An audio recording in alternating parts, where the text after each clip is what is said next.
Hello guys, so welcome to this video tutorial. So last video is atong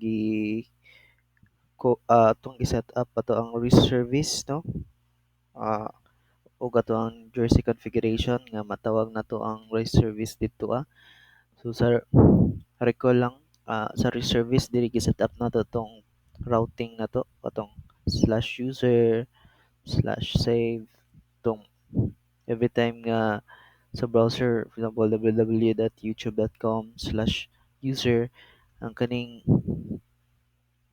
makuha niya is ang kaning get user, then hello world na siya. So karon is atong i-connect ang atong jersey configuration sa atong quiz app.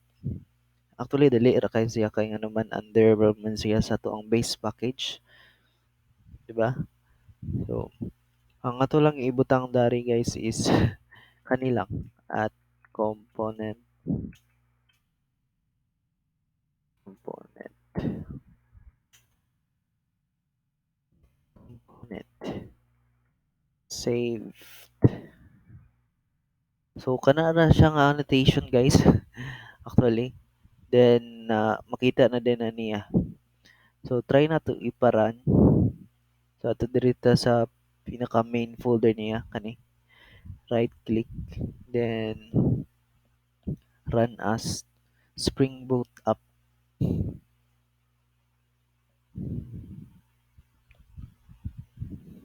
Tanan na to og nabay error may tabo.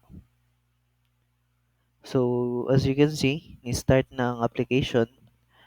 So kanilang siya video guys. Sa next video is makita ninyo ang unsay output sa to ang kani, since di na ko siya ma-share ang itong isa ra ka window ako ma-share man gud. So that's it for this video.